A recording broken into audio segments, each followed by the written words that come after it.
Hey folks, my name is Emily, and this is potentially 108 Stitches, which is a knitting video podcast, mostly about knitting, maybe a little bit about sewing, and anything else that I kind of crafty that I do, and also maybe a little bit about baseball, which kind of gets into the name 108 Stitches. So again, my name is Emily. I live in Seattle, Washington with my pup, Norman, and my husband, Nafis. I've been knitting for, since high school, so for like 7 or 8 years now. But I've been knitting like really seriously, I guess, since college. Knitter with a capital K since college, I guess. And just decided that I wanted to maybe start making videos for myself. So we'll see if this podcast ever sees the light of day, if I decide to share it with the rest of the world. But I guess I can start with why 108 Stitches. So I have a full-time job. I am a baseball analyst for the Seattle Mariners.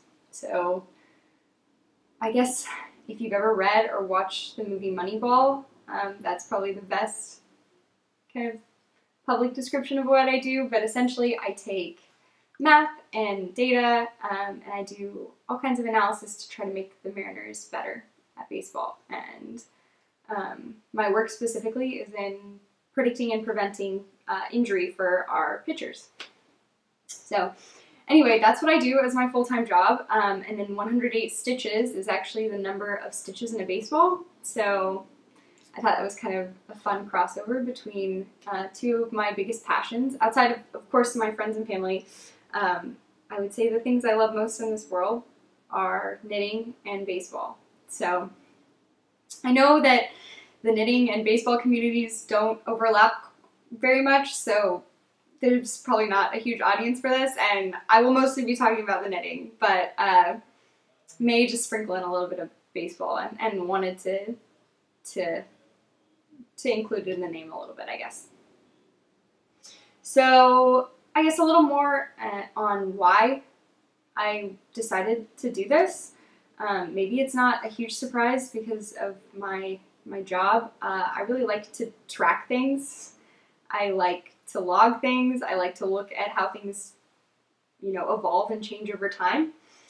And I've already been doing that quite a bit with my knitting, but, on Ravelry, I track all of my projects and take photos, and my stash even, I mostly have in there logged, and I really like doing that. But I just felt like it wasn't completely painting the picture, so I decided that I would maybe record some videos, just to talk about my projects that I'm working on so that I remember more of the specific details about them. Things that went well, things that I liked, things that I didn't like. And also just the things that I was knitting at the same time as each other, and I guess also what was happening in my life when I was knitting these things. I really just want a more complete picture. I want to capture this. And I also want to be able to look back at my progress. So I was thinking the other day about even the last few years, even the last year, how much my knitting has progressed and the strides that I feel like I've taken. And I really wish that I had a better way to capture that and to look back in time and see, oh, this is what I was knitting then. And I was knitting a sock the other day, and I was thinking, oh my gosh, I think this is the first time I've ever knit a sock without even one moment looking at a pattern. And that felt like a big deal to me, but I know that that kind of progressed over time. From the first sock that I ever knit, and then understanding the construction and getting a little bit more comfortable and a little bit more comfortable to the point where I knit socks without even looking at a pattern, and I just, remembered how to do the heel flap and gusset and everything. So I just think this will be a good way to catalog that, I guess. So that's the reason that I'm making the videos. And then if I do potentially put these online to be seen, viewed by other people, the reason would just be because I guess watching video podcasts, especially in this time that we've been quarantined has really made me happy and has made my life really rich and full, and I have felt even more a part of this community than I ever have before just by watching. And I don't know that I'm really looking for, I don't know, I guess like I have a knitting group that I talk a lot with, and we've been doing like Zoom, you know, knit nights, and I really enjoy that community that I have. And so I'm not, you know, lacking in community, I guess, but the real thing for me is just, if I'm already going to record this for myself, I just think about how much joy I have gotten from hearing what other people are knitting and seeing their color combinations and getting a little bit of a snapshot into their lives and feeling like connected to them in that way. And so if I can make someone else feel that way, I guess it doesn't hurt. But we'll see. So yeah, I guess I can go ahead and get started and talk about finished objects. So I'll start with my finished objects. I'm not going to share every finished object I've ever had in my knitting because, yeah, that would be a lot, but I'll just share the stuff that I finished in the last week. So I think I finished both of these projects on Sunday. So, also today is Wednesday, September 2nd. It's my dad's birthday. Happy birthday, Dad. And I finished both of these projects on Sunday. One is a knitting project and one of them is a sewing project, which I will try not to talk a whole bunch about. But the knitting project that I finished are what I have been calling my Earth to Sky socks. So here they are. Well, here's one of them. The ends are not woven in yet because I'm going to be honest with you, I hate weaving in ends. I normally wait until I have a knit night and I weave in the ends then, but I have been so bad about it recently. I have not been weaving in my ends for like months after I finish the project. In office, my husband would tell you that I haven't finished the project yet, but I'm going to still share it in the finished object section. So these are my Earth to Sky socks. Wow, they're so tall they barely fit in the screen here. So this is my first, these socks were firsts in a lot of ways for me. So my first toe-up socks, my first 2 at a time socks, and my first Fish Lips Kiss heel socks. So it's just a basic 3x1 rib. The yarn is actually from a double knit sock blank. My family picked this yarn up for me, this sock blank up for me, from a local yarn store in Arkansas. The name of the sock blank, the name of the fiber company is Apothecary Fabrications. Apothecary, spelled F-A-E-R-Y. I don't think there's a colorway. I didn't see it on the label. But it's just a double knit sock blank. I actually unraveled it and wound them into balls separately before I knit it. And then I decided to do toe up because I wanted to use all of the yarn. And I just kept knitting and I kept knitting and it felt like they were never going to end, but they did. They look really long and they look really skinny, and that's because I didn't do any increases. And I probably should have, but I don't really have muscular calves, so I think it's okay. But anyway, I'm going to try these on and show you all. I was going to put them on a sock blocker, but that didn't make any sense because the leg is so long. I'll just go ahead and try them on here and show you, because I think they look better on the leg, actually. So hopefully this isn't too weird and awkward, but I'll just pull these up. Yeah, so they go almost all the way up to my knee. Here they are. Woo! So the color is really gorgeous. I don't know if you can see it that well. I'll try to hold it up here a little bit, but it goes just from this brown into like a golden color, into green, turquoisey, and then like really dark navy and a light blue. And I really love them. Yeah, I'm really happy with them. The fit for the Fish Lips Kiss heel is actually better than I thought it was going to be. I will likely wear these like scrunched down, so let me kind of show you that as well. Put my pants back. I will probably wear them most of the time scrunched down like this, which I think they're really cute like that, and it looks kind of like leg warmers. So anyway, I'm happy with those. Oh, and the reason that I called them my Earth to Sky socks, if you didn't pick up on it from the color, is just I feel like going from brown, which is kind of like dirt. Here, let me hold this up. I guess I'll just leave one sock on for the rest of this, but just going from the brown into like green, which feels like plants and trees to me, and then like blue, which could either be like ocean or just into the sky, and then this light blue feels like sky and clouds to me. So I don't know, it made me think of Earth to Sky. So that's my first finished object, and my second one is a sewing finished object. It is this shirt here. It is the Seamwork Adria. This is the second ever shirt I have sewn, and I'm actually really happy with it. This is the smallest size. The fabric I got from Stone Mountain & Daughter, which is an online fabric store. I think they have a physical location, but I bought this online. And it's Essex yarn dyed homespun. It's a linen, and I'm very happy with it. It was much more difficult. So the first shirt I sewed was the Seamwork bow, and I did that because they had like a video tutorial, and I had to, I don't want to go too far into this, but I had to make like, I made my own bias tape for the neckline, and I really messed it up, and it looked really bad, but this one I feel like went better. Setting in the sleeves was hard, I'm going to be honest, but I'm pretty proud of the way that it turned out. I think it's cute. I did darts on the front and darts on the back for the first ever time. This like interfacing is sticking up a little bit. I need to iron that back down, but anyway, I'm happy with it. Yeah. So next I will talk about my whips. So my first whip is a new cast on. They are a pair of socks for my Grammy.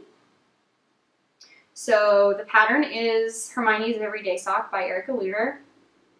I'm knitting these out of Woolberry Fiber Company Berry Merino, which is actually, I thought that it had nylon in it when I bought the yarn, and it actually doesn't. It's 100% merino, superwash merino, I think. So hopefully these will hold up okay. But the colorway is Blushing Bride, and there's actually a reason that I got this colorway, aside from just like thinking that it's very pretty, but my Grammy did all of the floral arrangements for our wedding. She did an incredible job, really, really beautifully done. We bought flowers wholesale, and then she arranged them, and she actually also did a gorgeous flower arch that we stood under when we got married. And if I can figure out how, I'll try to include a picture of that here. But our flowers in our wedding were all pink and red and orange, and then for the bouquets, our accent color was navy. And so we had navy ribbons. And I know this doesn't really have the orange and red in it, but I just thought with the name Blushing Bride, and also navy is her favorite color, that this like really soft pink with the specks of like navy and also dark purple was like a really cool representation of that. So I'll try to show you the color a little bit better. We'll see. Maybe, I don't know if it'll focus. Yeah, there you go. So you can see the navy and the really beautiful pink. And yeah, so I'm just doing a Hermione's Everyday Sock. These are on ChowGoo 9-inch circulars. Oh, focus on me, maybe. Ooh. Maybe. There we go. Yeah, so these are on ChowGoo 9-inch circulars in US 1.5, 2.5 millimeter needles. I always do my socks on 9-inch circulars. I like it so much better. For my 2-at-a-time socks, I did Magic Loop, and honestly, I did not like it very much. I just feel like it goes so much faster on the 9-inch circs. So, but yeah, so this is a a sock for her birthday, which is later this month. So hopefully I'll finish that and get that sent off to her soon. My next work in progress was actually a new cast on. So I cast this on last night as part of the Hohi Locatelli fall knit along that she does every year, I think. But this is my first ever time participating, and I am knitting the Girl from the Grocery Store, which is a shawl that it's a 2-color shawl that has some like stripes and then like a feather and fan kind of lace pattern in it. I'm really excited about it. I've been wanting to knit it for a while, and I am knitting it out of Grenada. You're probably going to see a lot of Grenada. Grenada is by far my favorite dyer. I love everything that she dyes. I bought her advent calendar this year, and I cannot wait for it. I think about it all the time. Maybe that's really creepy, but I love Grenada. So this is Grenada yarn. This is in her 85-15 fingering weight base, 85 superwash merino, and actually is it superwash? I don't know. 85% merino and 15% nylon. It's really soft. I actually prefer this a lot more than her 75-25 base, but these colors are Lamp Black and Hecate, I think is how you say this one. This one, I don't know if you can pick it up very well. It's like a light grayish blue. Let me put that in front of my face. But it's like a light grayish blue, and it has specks of like navy and, you can't see this at all, like navy and yellow. My face is just right in the way. You can see it a little bit, yeah. It's like navy and yellow. And also this like really dark plum color, which is so nice. Oh, back to me. Okay, yeah, and this is Lamp Black, which is just dark gray. And I love both these colors. So I have very little. I just cast on last night, really late at night. So just have a little bit, but hopefully I'll have more progress next time.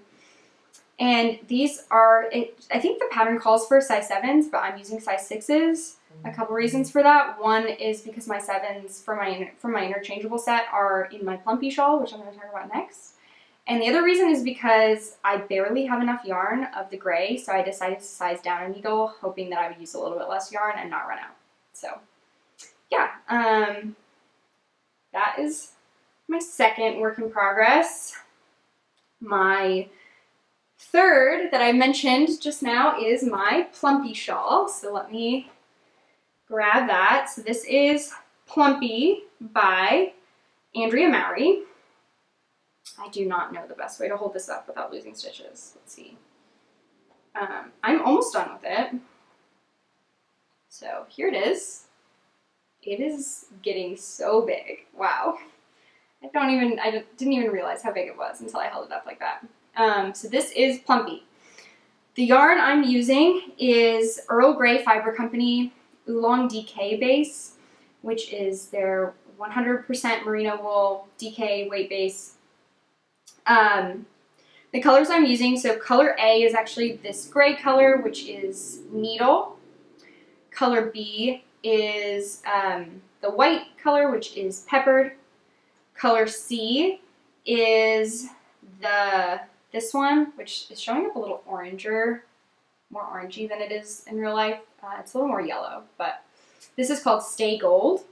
And my favorite, oh gosh, this color is so gorgeous, is this one, which is not showing up well. It just looks black. I'm so sad that you all can't see this, but it is this blue color. It's like a blue-green-ish color. It's really dark teal.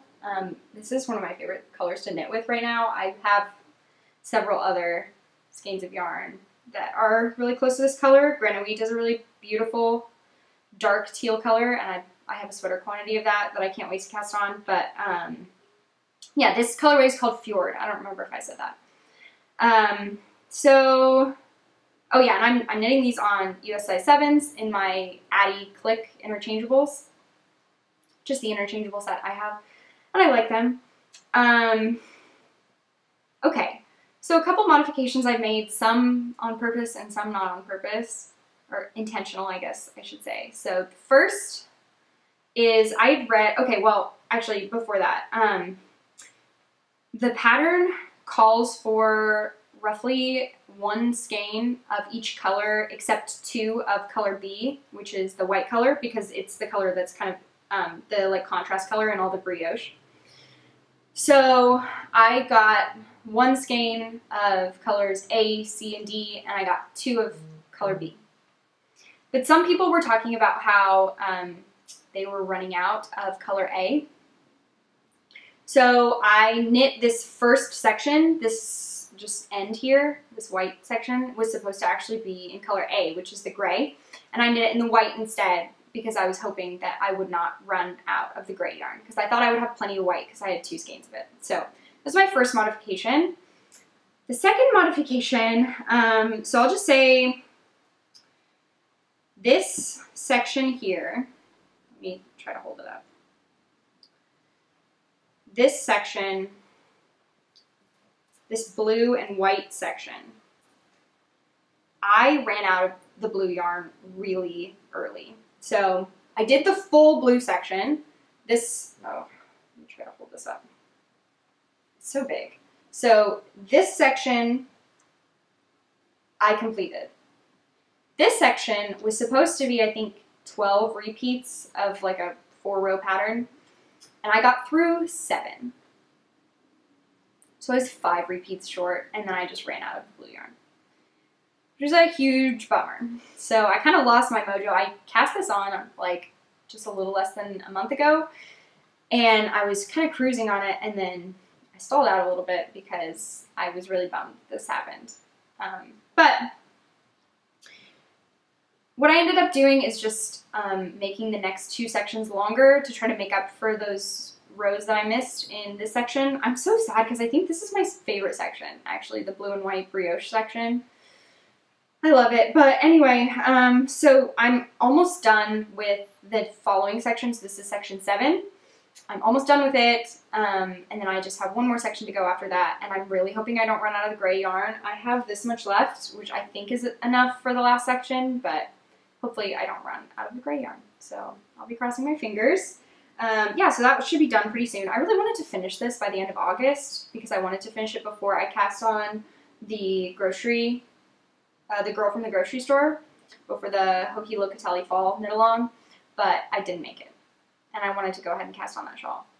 Most of the time I like to have 3 projects at a time. So I like to have 1 sweater, 1 scarf or shawl or wrap, and 1 pair of socks or some other like easy small thing like a bralette or something. But so I have a pair of socks, and then right now I have 2 shawls, and I actually don't have a sweater on the needles right now. My knitting group, I think we're gonna all cast on the same sweater soon, so yeah.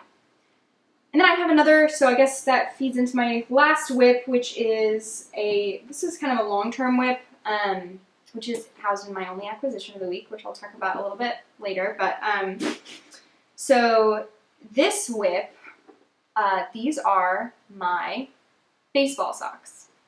So last year I knit a baseball scarf, and I think some other people have been doing this with like temperature, so maybe it's like more common, but what I basically did was I knit a scarf, and based on the results of the Mariners game and also the Cardinals game, because I grew up a big Cardinals fan, and I now work for the Mariners, so that's why I picked those teams. Based on the results of their game each day, I would knit a stripe in my scarf of a different color. I should have grabbed it and shown it to you guys, but yeah, so I decided to do the same thing this year, but with socks. So I have 1 sock that is like a Mariner sock and 1 that is a Cardinal sock. So I'll just show you those. I am caught up. The Cardinals are playing a game right now, actually, but we don't know the result yet. So I'm completely caught up, and here are my socks. So I don't want to pull too hard because I have lots of balls of yarn in here, and it's kind of a tangled mess. It's actually less of a mess than it normally is, but so here are my baseball socks. So this one is the Mariner sock, and this one is the Cardinal sock. On both socks, the yellow stripe means that they lost, and on this one the blue means that the Mariners won, and on this one the red means that the Cardinals won. So the Mariners sock is quite a bit yellow, which is okay, but yeah. Actually, yellow is my favorite color, so that's great. I'm happy about that. Yeah, so anyway, I just really like the way that they're turning out. I was originally planning to do the leg and the foot would be striped based on the results of the game, but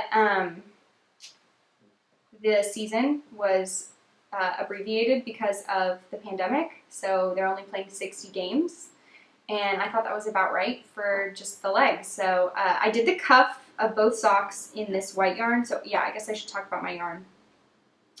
This is Madeline Tosh Twist Light in the Salt colorway, which I love. It's a white with like little specks of blue and red and yellow, which the colors just like fit so perfectly. Here, I don't know if you can see the specks. Maybe. Oh, my head's in the way. Maybe. Probably not. Yeah, I'm definitely in the way. Anyway, you can kind of see the specks there.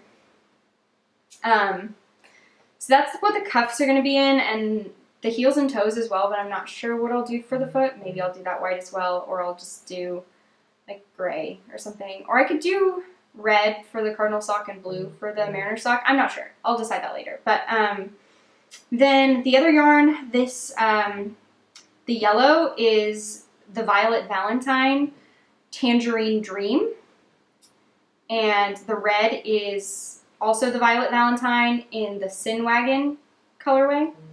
And then the blue is Knitted Wit Victory Sock in the Oregon Sky colorway. And I just picked these up from my local yarn store a while back. So yeah, these are also on ChowGoo 9-inch circulars, US size 1.5. I cast on 56 stitches, I think. I have really skinny feet, so that is what I do. Yeah, so that is my last whip, and that is being housed in my only acquisition of the week, which is a Fringe Supply Company field bag. I'd always kind of wanted one, but I was unsure. I'm not like a huge bag person, and they were kind of expensive, so I couldn't decide whether to get one or not. And then this week, or last week maybe, I saw on Instagram that Fringe Supply Company is closing. And they had already had their sales, so I couldn't buy any bags directly from them. But I decided that I kind of wanted to get one while I still could, before it was like not possible for me to get them anymore. So I decided to try to buy one online. I was originally going to buy from La Bien Aimée, which is a yarn store in France, because they had a really good selection, but with the tax and the shipping and everything, it was just going to be way too expensive. So I actually found one from a yarn store, I think in North Carolina. I don't remember the name of the yarn store, but they had one left. I thought that it was a plain canvas one in the natural colorway, but this is actually waxed canvas. So this is their last one, and I bought it, and it came in like 2 days, and I really like it. I don't have a really thorough review for you right now because I never leave my house, so it's just holding my skeins right now, and I'm happy with it so far. So I don't know, I was just worried I would have regret, so I decided to just go ahead and buy one while I still could, while they're still at least somewhat available. So that's my only acquisition for the week. Sorry for the cut there. My camera will only record 30 minutes at a time. So yeah, I think that's all that I had for the knitting things. So I guess now I'm going to go into life things, which maybe is a little bit premature because this is my first ever episode and I don't know that anyone really cares about what's happening in my life right now, but I guess just I would like to know when I go back and watch these for my own catalog. I would like to know what was going on in my life right now, so I'll just talk briefly about what's happening. Yeah, so I've been quarantining in this house since March. I actually was in Arizona for baseball's spring training, when everything kind of started to go down with the pandemic. So Seattle was actually kind of the beginning of the pandemic in the United States, and right as things were starting to happen with the pandemic, I flew to Arizona, and I kind of thought I would maybe be a little bit safer there. I was a little uneasy about leaving my husband in office, but I didn't realize kind of the extent that things were going to be yet. So I was down there for spring training in Arizona for like 2 or 3 days before the baseball season got postponed. And then rather than flying back, so I actually stayed a couple of days later as well because my family had been planning to come to Arizona to meet me, and we were going to go to the Grand Canyon, and so they still did that. They drove there completely safe, and we went to the Grand Canyon, and that was lovely, and I really enjoyed that. So we did that, and then a few days later, a couple of my coworkers and I decided to drive back to Seattle rather than fly, just because we thought that would be safer than going to an airport. So we decided to actually take an extra day or two, and we drove over to the California coast and up the coastline to Seattle, and it was gorgeous. Actually, we made that trip my family and I made that trip the other direction from Seattle down last summer, and I loved it so much, and so I really was excited to jump on the opportunity to do that drive again, and I really loved it. So we actually went to Joshua Tree National Park on our way from Arizona to the coast, and then we just drove up the coast. We stopped every once in a while because of how gorgeous it was, and we stayed along the Oregon coastline our last night, which honestly, I didn't even realize it was as beautiful as it was, and Nafis and I are actually planning to go, hopefully soon, to the Oregon coast just to spend a day, because I miss the ocean. I know I live so close to it, but I miss, like, beaches, I guess. A lot of the beaches up here near Seattle are very rocky, so anyway, I've been working from home since then, and I feel very, very lucky to be able to have a job that I can just really easily work from home. Nafis also is in that situation, so both of us have been working from home. He's been working from home, I think, since February, and I've been working from home since March. We actually just moved into this house, so this is it's a duplex. It's a front of the house, back of the house duplex, and we have the front of the house, and we moved here in February, just before I left for spring training, and I love it. We have a lot more space. We used to live in an apartment just outside of Seattle, a little bit closer to Nafis's work, and then we moved to this house, which is a 2-bedroom, and we have more room. We have like an upstairs and a downstairs, and the downstairs we have kind of turned into a guest bedroom plus yarn storage plus an office, which has been really nice. And so Nafis has a really good space to work down there, and then I do all my work up here. And one of the things I love the most about this house is how much natural light we get. So you can maybe see, like, the window is right over here, and we have 3 gorgeous windows right in this front area, and I love it so much. I'm so glad that we moved here right before everything kind of got shut down and we got stuck in our house. So I'm just happy to be stuck in a house that I like. So yeah, we've been working from home, and that's been fine. A couple highlights for us during this quarantine time have been, we've been playing a lot of games. Nafis and I love to play games together. We play board games and we play video games together. We play a lot of co-op video games. So right now, I don't know if you all are familiar, but we're playing through Overcooked 2, which is a co-op video game where you work together basically to put together dishes, like meals, and deliver them. So you have to, like, chop the ingredients and cook them and put them together on the plate and then deliver them. And it's so much fun. We really love it. It requires a lot of, like, coordination. There are different levels, and there's, like, a time component. You have to get as many dishes out as you can during some allotted period of time. And based on however many points you get, like a different number of stars, and you can go through and play the entire game, and if you get 3 stars on every level, then you unlock this, like, secret 4th star. And Nafis and I are such completionists. We, like, every game we play, we have to, like, get every single achievement and completely finish the game to the full potential of the game. So right now, I mean, we've already played through the base Overcooked 2 game, and there's like a whole bunch of expansions. So right now we're making our way through a couple of the expansions. We got stuck on a level.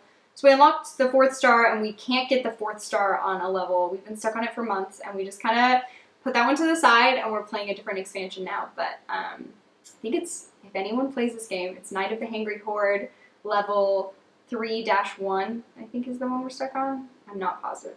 I'm like a little bit dyslexic, so it could be 1-3. But anyway, we've been stuck on that level forever. Another thing that's been really fun that we've been doing in quarantine is cooking lots of new things. So we've been upping our game kind of for dinners as well. Nafis has been trying like every possible type of veggie burger. He made like a beet one, and he made a black bean one, and he made one with like feta and carrots and all kinds of stuff. But we also have been experimenting a lot with our breakfasts, which has been really fun. Every Sunday we make breakfast together, and we used to just make turkey sausage and eggs and pancakes, which is really good. Office is really good at making eggs. He makes himself sunny side up, and he makes me over easy, and they're very good. But we decided to kind of stretch ourselves a little bit, so we made quiche in quarantine, which was really good, and we made biscuits for the first time, and now we're trying different types of pancakes. So we made like an orange blueberry pancake, and I think next we may try like a blackberry lemon, because it still feels, I'm kind of clinging on to summer a little bit, so we're going to keep making like the fruity ones. And then once it feels more like fall, we're going to bring back our favorite from last year, which is like a pumpkin pancake, which is really, really good. So, and maybe I want to do like an apple cinnamon type one too. And I really want to make French toast. Anyway, we've been trying a lot. Nafis wants to try to make eggs Benedict, but poached eggs seem hard and scary. But we'll see if we make that, how it goes. Yeah, so that's kind of what we've been up to. And then the only other thing I was thinking about talking about was maybe just a little bit, a tiny section on kind of what's happening in baseball right now.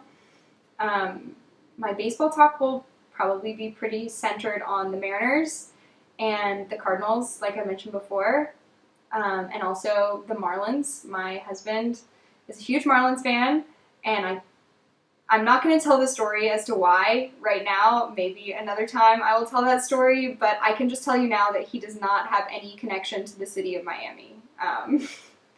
So, yeah, it's a funny story, but so those are the 3 teams that we kind of follow the most. Of course, the Mariners, but also just our favorite teams before I worked for the Mariners as well.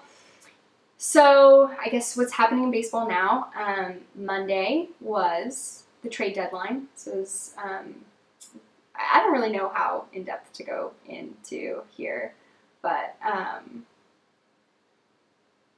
the trade deadline is essentially just the day in the season after which you can't make any trades. So trades means we have players that are on contracts, and you can trade those players and their contracts to other teams in exchange for other players, or in exchange for, you know, cash or a variety of things. So the trade deadline this year was on Monday, so there was kind of a flurry of activity. The Mariners, we made a couple trades. The big, most active team this year was the Padres. They actually made a couple deals with us, but some big deals with other teams as well. Yeah, the Cardinals, I don't think, made any moves. The Marlins traded away new acquisition Jonathan VR, which made Nafis pretty sad. He was kind of fun to watch. He was stealing a lot of bases, which was fun. But he's a Blue Jay now. Yeah, so I guess not a lot else to add there. There have been recently a couple of complete games that were pretty fun. So the Mariners had Marco Gonzalez through a complete game 2 days ago, I think, which is really fun for him. He actually used to be a player for the Cardinals, but was traded and is now a Mariner. He was not at the major league level for the Cardinals, but anyway, yeah, complete game. I guess if you don't know, that just means that the pitcher came in and pitched all 9 innings, which is really becoming more and more rare now. Normally the pitcher will come in and pitch 5 maybe innings, 6.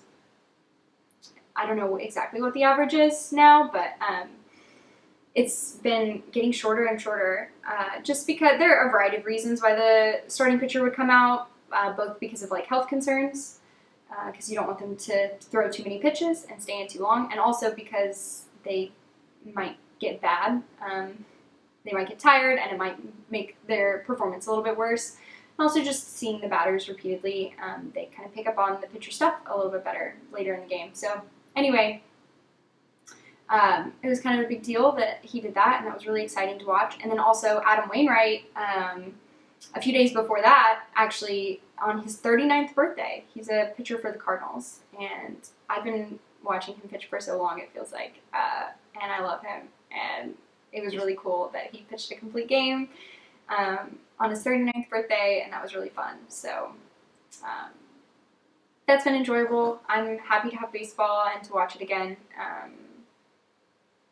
Yeah, and I guess that's really all I have to say about that. So I guess that's all I have to talk about today. I'm going to go ahead and wrap this up. I don't know how often I'm going to do this. Like I said, I have a full-time job, so I don't get to knit all day, unfortunately. I wish I could, but no, I mean, I love my job as well, but I don't know that I have enough knitting, like if I knit enough to do it every week, so maybe it'll be every 2 weeks or just whenever I feel like I have content, but yeah, hopefully you'll see from me again sometime soon. And I guess if you want to find me elsewhere, if you want to find me talking about my knitting, the best place is probably Instagram, and you can find me as MWeKurt there. I'll try to put it here or like maybe in the down bar if that's something I can figure out how to do, but it's EMWEECURT, and that's actually what I am everywhere. So you can find me as MWeKurt on Twitter if you're interested in seeing me retweet other people talking about baseball. That is what you can find on my Twitter account.